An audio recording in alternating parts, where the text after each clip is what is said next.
I love that guy. I also have to tell you, one of the most precious moments in this convention so far was sitting back in the green room a few moments ago and having Dan Bell share with me from a guttural fibers of his being how he feels about Take Shape for Life. It was a sacred moment. It's not just the Dr. A and Dan show. I know they have given everything they've got to make this happen. To Mike and the board, thank you for this privilege. To Mona, to Meg, it's so good to be with you. Now you'll see up on this picture my sweetheart Ramona. Ramona is not with us today. She usually travels with us, but yesterday and today, about this time, I'm going to show you where she is.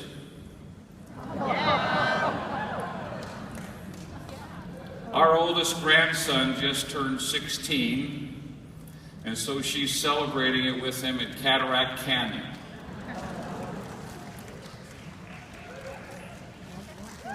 And I pray they're safe. Could we get really personal just for a moment? Would that be okay?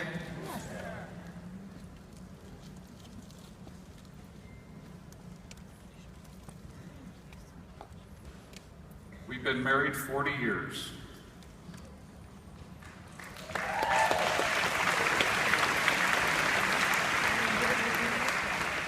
Ramona is one of the most pure, authentic people I know. Interesting, Dr. Ray, while Lori was speaking, turned to me and said exactly that same thing about her. There's been one topic, one, the undercurrent.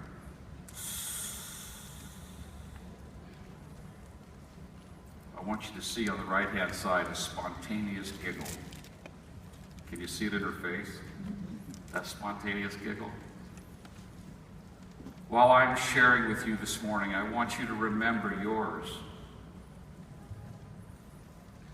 And if you were a doctor or a trainer or a nurse, and this wasn't your topic, I want you to think about that first client who had their first spontaneous giggle.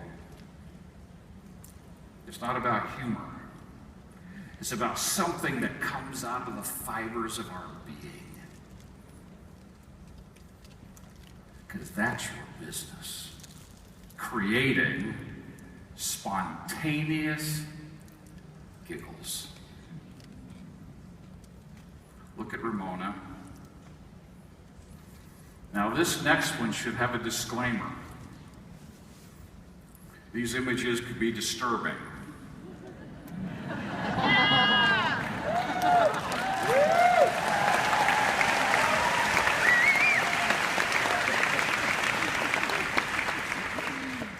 Ramona's down 45, I'm down 30.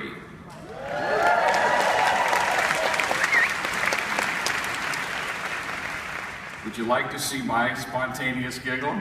Yeah.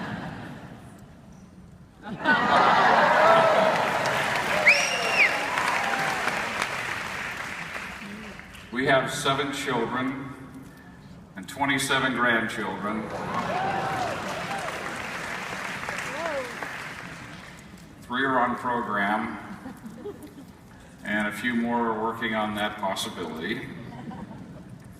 Ramona's having so much fun, because every time she has this conversation, oh, did I mention that she came to me one day and said, would you be okay if I became a health coach?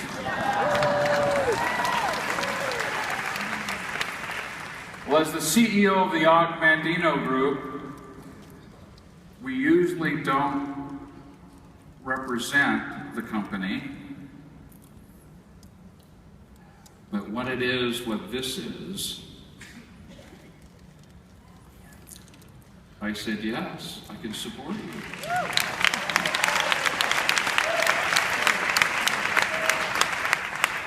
She's a senior coach in her first month. Last weekend, she had 3 new clients before she left on the river trip. And I said, tell me about that conversation you just had. She said, I just want him to have what I have. That's your business. I have to tell you about one more person. Gwen Peterson, where are you in this group of humanity? There she is, everybody turn. Last night, while I was sitting on the back row, I got a text. Now, this is a health coach. Are you eating enough food? And are you drinking enough water? I know you spend a lot of time with the people. That's a health coach. Gwen, thank you for loving us enough.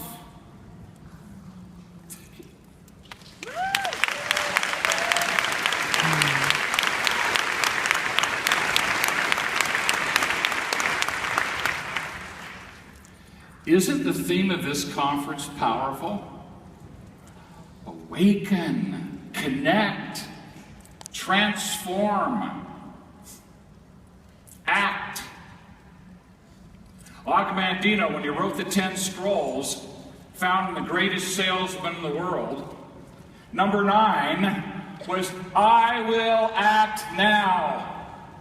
I want you to hear these words. My dreams are worthless. My plans are dust. My goals are impossible unless they are followed by action. I will act now. Only action determines my value in the marketplace. And to increase my value, I must increase my actions. I will walk where the failure fears to walk. I will talk when the failure remains silent. I will work. I will work. Isn't it fun to be in a place where you can say, work? Work when the failure seeks rest. My own command. I will act now.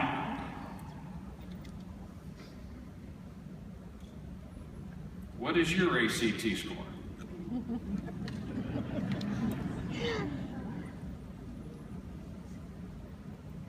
Now I'm going to tell you what I love most about this convention. This is not about hype and hopium, getting you all pumped up. This is all about preparing you for Monday morning. Isn't that awesome? Yeah. Because that's all that matters. You're not going to go away from here imagining and fantasizing about Ferraris. It's how can I more effectively impact a life? ATC score, open book, self-scored. So, the very first thing we want to awaken to is our mission.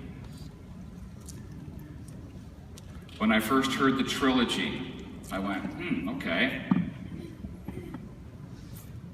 What does that mean to me at a visceral level? Now, I'm not suggesting you use this. I just want to give it to you as my interpretation. Would that be okay? Sure. Yeah. So what's my mission?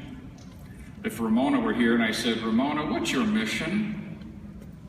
I know what she'd say. My mission is to create spontaneous giggles. My mission is to relieve emotional baggage. The giggles because of the physical health. The emotional baggage because of a lighter soul that can look forward and bring great things into their life to replace that negativity. The looking forward. I love Dr. Ray's comment. It's not the distant shore, because then we're frustrated with the waves between here and the shore because we can't wait to get to the shore. It's a distant star. It's the journey. We want to live the journey, and we want the journey to be magnificent. Even the waves.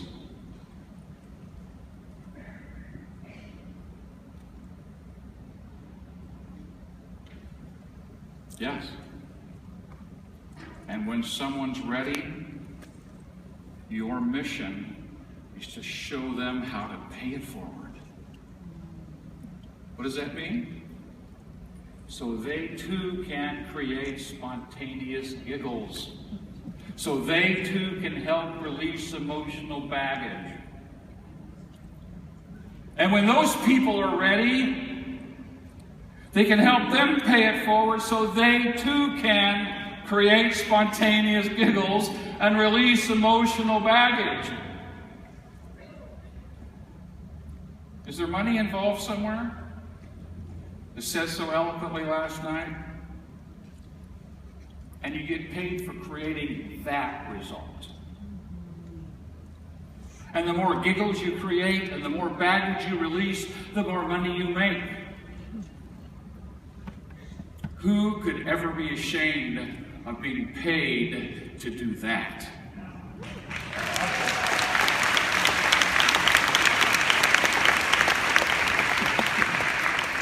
Awaken to your mission. Because when it becomes a distant shore, you become duplicitous. You want to be on the shore, and this person's the vehicle. Your heart will not allow you to play both of those at the same time.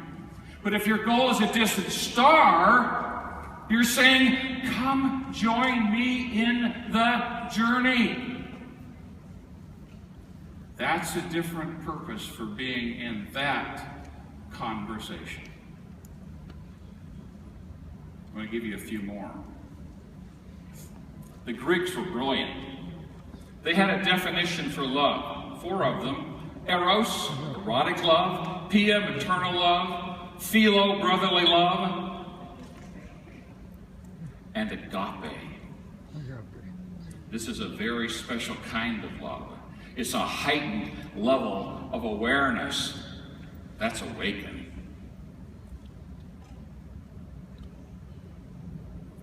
It's translated into the English word charity, which is often translated into the word love. We kind of water down what it meant. Some will recognize the words faith, hope, and agape. A heightened level of awareness. When we have a heightened level of awareness, we see our challenges as our teachers,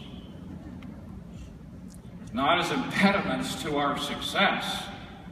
They're the very things that prepare us for success. We use our experiences differently. In my book, on page 65, I share the Chicago dream. I don't have time this morning,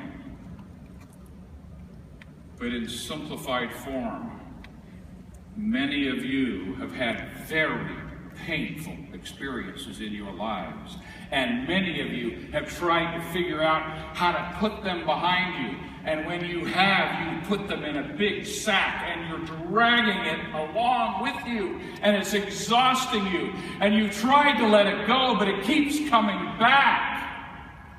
And the message is, those are your greatest assets.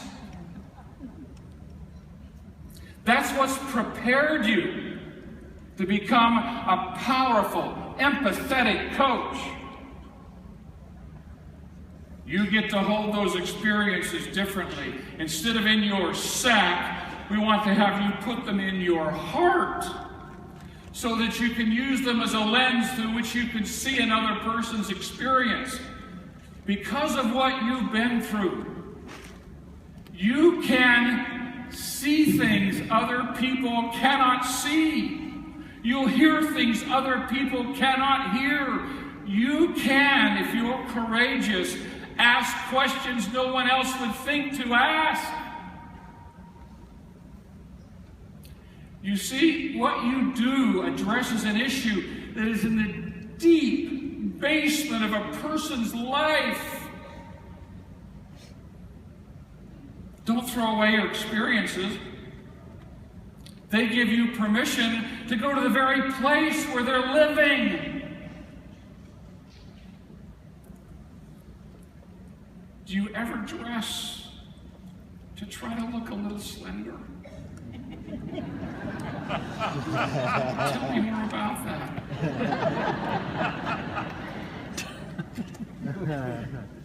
Are you ever uncomfortable looking in the mirror?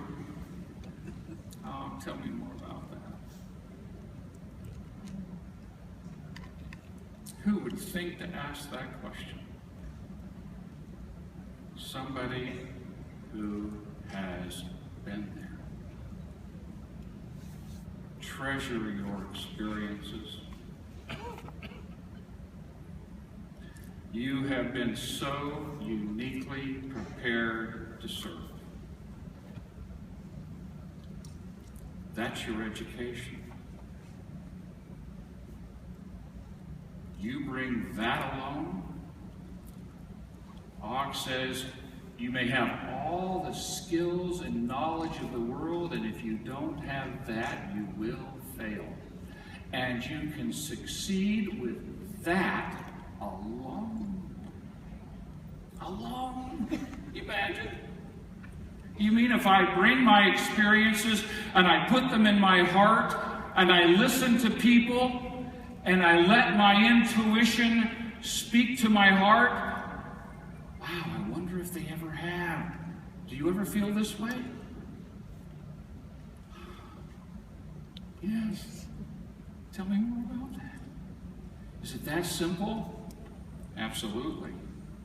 We make it far too complicated by avoiding the very topic that changes the life.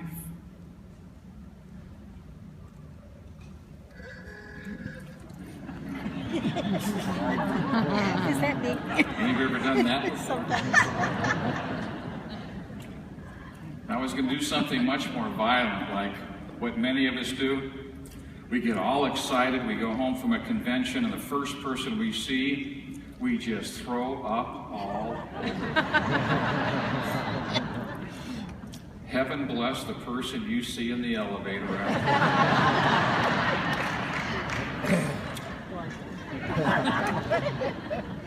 When you throw up on somebody, it splashes back. You project, it will get rejected. It's called rejection, and we sometimes take it personally. I hope now you know this fact. Everyone has a wall of resistance. Everyone. You didn't put it there, they brought it with them. What's beautiful is behind that wall, on average, is 40% of their energy and productive cooperation. 40%! You'll want to get on the other side of the wall. And you don't take it down by throwing up on it. You don't take it down by using a sledgehammer. And you don't take it down by trying to be strategic. That means trying to find a crack and then jumping through it like a fox on a mouse. Ugh! You can actually just walk through the opening door, right in the front door. Just walk right through. You just have to make it about them and not about You. Next principle. You all have extremely high levels of empathy and intuition. We've done assessments using the formal science of axiological mathematics, which is Cantor's transfinite calculus. You don't need to remember any of that. Just know it measures how you think. Not what you think, but how you think. Over 80% of you have extremely high levels. Many of you also have self-esteem measurements where you talk yourself out of your own intuition. You imagine? You rob yourself and everyone around you of your greatest gift. It's time to own this gift, awaken to it. To be genuine means to embrace your natural genius. It's not egotistical. It's simply saying, I'm going to bring all of me. I am available to serve at the highest level possible. Because to play at any other level is to rob you and them of your gift. Don't rob people of your gift. Embrace this gift of your intuitive accuracy, your empathy. And lastly, when we drag a lot of stuff behind us, we have a tendency to become a victim. Now, I have permission to talk about this boldly because nobody works harder than me. Nobody's suffered more than I have. We got into Miami late one night. Our baggage had been lost. I need to speak at 7 a.m. the next morning. And I couldn't figure out how to get hooked up to the telephone for a call I needed to make. And Ramona was lying on the bed. And it hit me in the moment. And I turned to her and I said, she's like this, you know. Wouldn't it be great if I showed up in moments like this, like I do when I'm on stage? And she just raised her eyebrow, which meant that would be really cool.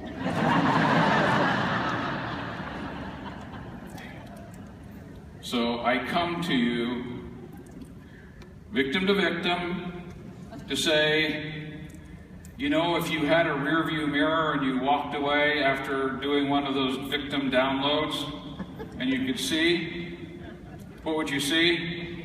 You'd be seeing this. We don't get what we think we're going to get by being victims. You do not want to be a taker. You want to be a giver. You'll hear this. I love how I feel about me when I'm with you. Be that you.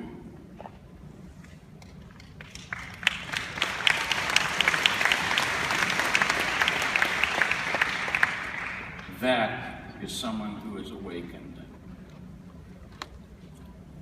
Your mission is to lift and build and encourage. Now, with all deference, respect. Some of you have some big burdens you've carried. Let's get them out of the sack. Let's get them into your heart so that you can show up to connect. Now, I'm going to give you a very brief version of this. And then I'm going to turn it over to David and Brad. They've got a class on this today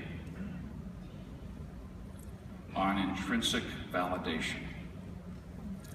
We call it intrinsic. It's so interesting. There's so much of our dialogue and Take Shape for Life dialogue, Dr. A dialogue, is the same dialogue. I think there's a reason for that. When you're dealing with correct principles, they mesh. Intrinsic happens to be a mathematical measurement.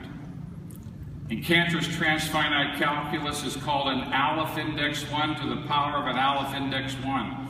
It's an incredible mathematical measurement that cannot be captured by the finite mind. It's an infinite concept. And every one of you are an infinite concept. You are beyond value. And when you can talk to a person in a way and connect with them, and they feel intrinsically validated for their intrinsic worth, their walls come down. Boom. And that 40% energy and productive cooperation floods out over you. You're the beneficiary. And you know, that is what fills the void in your soul. I remember in my first run, I talk about this in the book. I don't want to tell too many of those stories, you can read them. But I have to take you to one. I was trying to fill the void in my soul for being in the care and keeping of a pedophile as a child. It wasn't a good way to start. It never got filled. I thought success would do it. I had the Ferrari, I had the Mercedes, we had the house on Mount Helix, we had the Bluebird motorhome, we had the housekeeper, the gardener, we had it all. I'm driving down from the mountain one day for an appointment, and I stopped at this signal light and realized I forgot to put on my Rolex. Now, I think it's a great watch, so anybody who has one, don't be ashamed of what I'm going to say today. It's not about whether you have one, it's why you have one.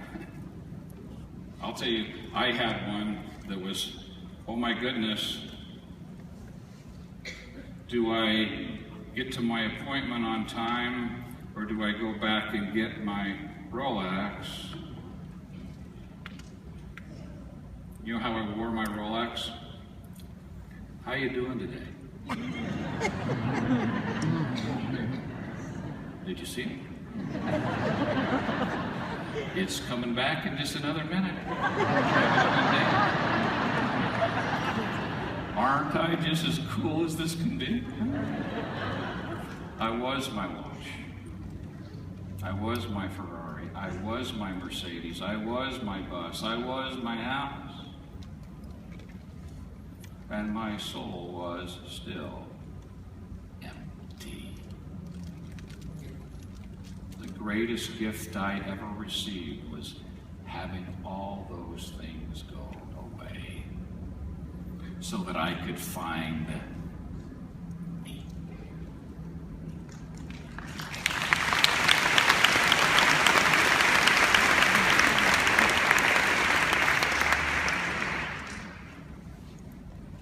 Okay. What a beautiful dog. The very first thing we're going to start to do at an intentional level, we call it intentional creation. That means creation where we're awakened, and awakened we're going to start to connect. The very first thing we do is say, wow, I've really been making this about me, haven't I? It could be about my Rolex, it could be about my pain, but I've made it about me. Now I'm going to start noticing what's important to another person. Q, it most likely won't be important to me. One of my favorite moments happened in a taxi cab. Ramona and I and one of our daughters and her husband were going to a Christmas program at a convention center. We were at dinner, we got in a taxi, and this taxi driver had a mullet, and it was a woman. A Levi jacket cut off at the sleeves, Levi's, a wallet with a chain, some tattoos, and she looked angry enough to just kick the crap out of anybody. She put her arm up on the steering wheel and she had a beautiful tattoo right there. Now, I don't have one, even in a place you can't see. I don't have any interest in getting one. But this isn't about me, this was about her. I said, tell me about the tattoo on your forearm. There was an immediate change in her countenance. You can see it. She lit up. I'm from West Virginia. My brother and I are hooked at the hip. I came out here so I could snowboard. And he's still back there. So I got this tattoo and she started sharing the significance. And then she did this. That way he can be with me. I wanted to cry. We were fast friends. Her walls came down. Her energy, her productive cooperation poured out. We had the most amazing experience. She took care of us to and from. She would have done anything for us that night. Why? Simply because we cared enough to notice what was important to her. Let us start noticing. Let us start being safe. You ever had a conversation with someone and you're afraid to take a breath because you know they're going to jump in with their story? Or are you the one waiting to jump in? Let's start being safe. I've shot about 1,000 testimonials back in the film days for direct response television commercials. And I knew that no matter where we started the interview, they were going to deliver the scripted response they've been practicing all night in preparation for the filming. I could have said, "Why have you become a communist?" And I'd still get the same answer.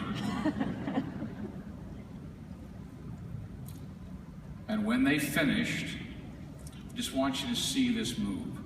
This is not a technique. You actually have to care.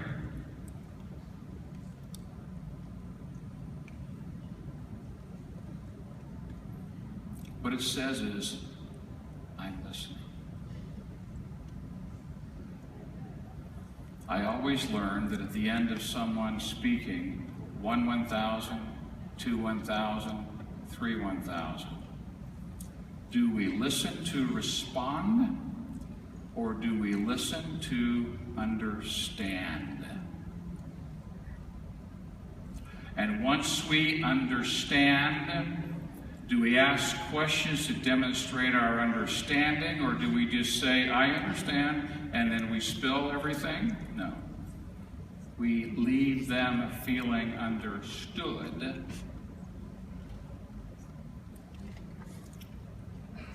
And then we're in a moment of decision. Now you'll notice I haven't said anything about weight loss. See, this is that first sacred conversation with a person. You're just beginning a journey with them. You got plenty of time to get to everything.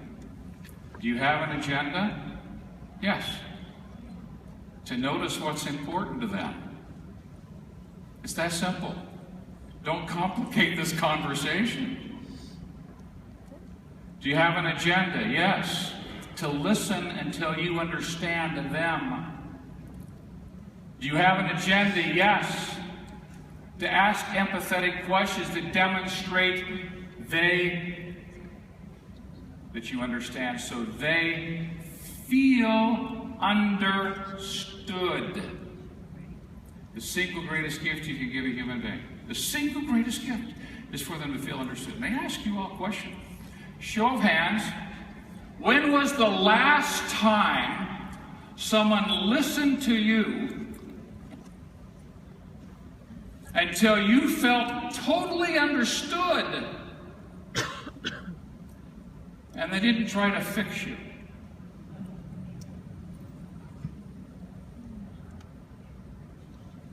Look around the room.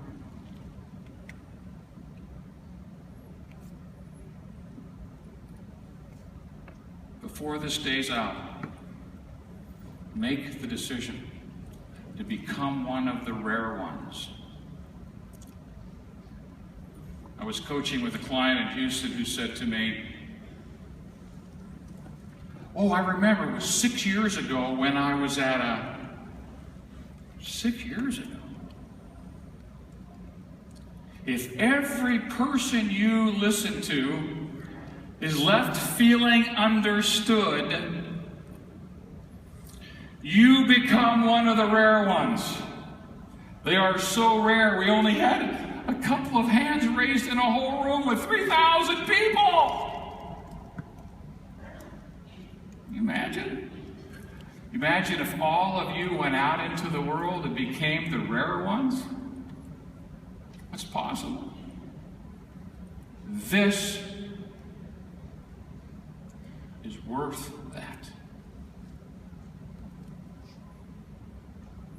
And I'll tell you, when you realize all I had to do is really just listen and ask some questions, and they felt understood, and their walls came down, and they started talking, and they shared with me all these topics, and I found out this was important to them, and I then asked them if they tried anything else, and they said they had. What did they like best? What did they like least? Would they be open to a possibility? And they said yes. And I was in a new moment of decision. Is this when I share it? Should I tell them? And your intuition said, this is the time, share it, so you follow it. And they said, how can I get that? And you're calling your mentor coach going, oh my goodness! All I did was cared about them. Dr. Ray said, we need to put care back into the process. Could it be that simple? It is that simple. But how many people here have experienced that? Hardly anyone. Be the deliverer of that. Because when they share, which they will, because this is the undercurrent, this is the topic that's going on in their mind almost all the time, and you've given them a safe place to share it. You don't need to sell anything. You just gain agreement and share, and then invite them to join you on the journey to a distant star. Can you think of anything more fun to do than to create spontaneous giggles? To release emotional baggage and to bring great things into a person's life. And then invite them to do for others the one thing they wanted so badly in their own life. Transform. I'm out of time, so I'll say this quickly. The mission of this conference is for you to gain ever-increasing levels of ability, to handle ever-increasing levels of responsibility with ever-increasing levels of ease. You can't keep doing things the way we're doing them. You'll run out of energy and time. You'll want to learn how to do this without having so many emotional interruptions in your own life because of the stress. Self-improvement. You want to inspire your clients, and you want to learn how to transfer those skills. So what's your ACT score? I'll close with the beginning of Og Mandino's 10 Scrolls. Today, I begin a new life. And Tomorrow you'll say the same thing. Today I begin a new life. The next day, today I begin a new life. Today I shed my old skin, which had too long suffered the bruises of failure and the wounds of mediocrity. Because when you play at half speed, the baseball bat of life gets to take lots of swings at you. Today I am born anew, and my birthplace is a vineyard where there is fruit for all. With all love, choose to begin your new life today. Thank you.